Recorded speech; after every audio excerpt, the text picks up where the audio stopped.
मुझे तो पता था कि यही सब होने वाला। तुम्हारे अब्बू को तुम्हारी खुशी से कोई लेना देना नहीं, वो तो सिर्फ अपने सर से तुम्हारा बोझ उतारकर दुनिया के सामने सुरखरू होना चाहते हैं। अब क्या करोगी तुम? नहीं तो कुछ समझ में नहीं आ रहा। क्या मैं हफीज से बात करके देखूं? शायद वो मेरी बात मान ले। क्या बात करोगे उससे?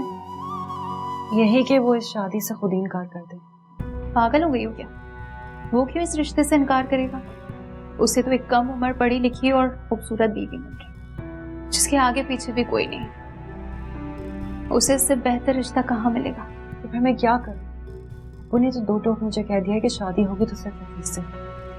अब ये बेवकूफ़ी तो बिल्कुल भी मत करना। अगर उन्हें तुम्हारी खुशी की कोई परवाह नहीं है तो तुम उनकी खुशी की खातिर सरेंडर क्यों करो? अगर वो सेल्फिश हो रहे हैं तो तुम्हें भी सेल्फिश हो जाना चाहिए। तुम्हें भी अपनी जिंदगी का फैसला करने का पूरा हक है। तुम क्यों खुद को कुर्बान कर रही हो? वैसे भी तुम्हारी ये कुर्बानी किसी के काम आने वाली है नहीं।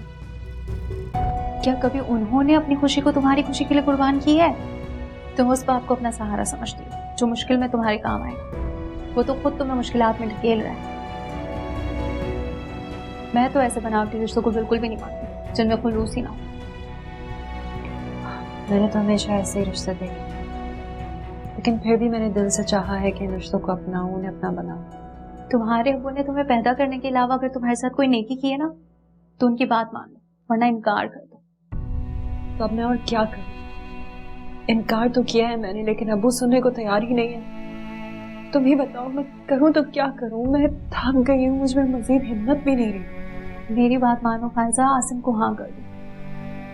जहां तक मैं उसे जानती हूँ वो एक बहुत अच्छा इंसान है और तुमसे मोहब्बत भी करता है। इन बनावटी रिश्तों की डोरी से खुद को आजाद कर लो और आसिम की सच्ची और खालिस मोहब्बत के बंधन में बंध जाओ। ऐसा ऑप्शन तुम्हें दोबारा नहीं मिलेगा। आसिम का रिश्ता इस वक्त तुम्हारे लिए नई जिंदगी की उम्मीद है। तुम्हारा भी तो खुशियों पर इतना ही हक है जितना दूसरों का है। तुम क्यों अपनी खुशियों के बारे में नहीं सोचती? और जब तक तुम अपनी भलाई नहीं चाहोगी तो कोई दूसरा तुम्हारी भलाई क्यों चाहेगा? मैंने आसिम की नजरों में तुम्हारे लिए मोहब्बत, अपनायत और इज्जत देखी। और क्या चाहिए तुम्हें? इन बातों पर गौर करो।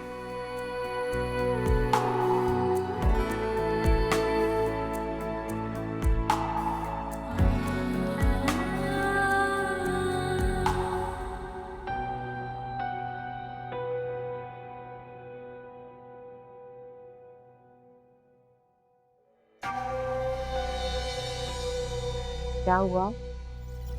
जब से आए हैं काफी चुप चुप हैं। नहीं, कुछ नहीं। फायजा से राब्ता हुआ? हाँ, गया था मैं उससे मिलने। अच्छा, तो फिर क्या कहा उसने? कहीं मेरा अंदाजा ठीक तो नहीं?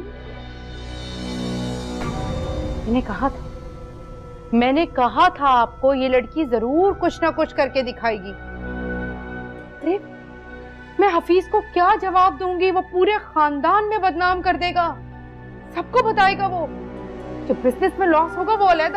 राबिया, तुम फिक्र मत करो। मैं उससे कहकर आया हूं कि उसकी शादी हफीज से होगी और अगले हफ्ते ही होगी। तो वो क्या मान गई? मानना ही पड़ेगा उसको। मेरे फैसले के सामने उसको घुटने टेकने पड़ेंगे। इसके अलावा उसके पास कोई और ऑप्शन है भी नहीं।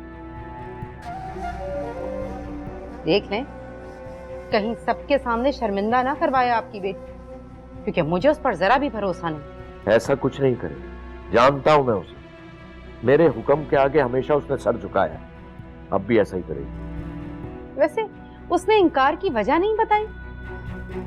बताई है उसने। उसे हफीज की बेटियों के बारे में पता चल गया, इसलिए वो इनकार कर रही। उसे किसने बताया? खुद हफीज ने। अल्लाह, वो भी एक नंबर का बेवकूफ है। उसे क्या जरूरत थी ये सब कुछ बताने की? अगर शादी के बाद पता चलता तो वो क्या कर सकती? अब एक वजह मिल गई इनकार करने की। गलती मेरी है, मैं हफीज को पहले ही मना कर देती, लेकिन मुझे भी क्या पता था कि वो पहली ही मुलाकात में सारे राज उगल देगा।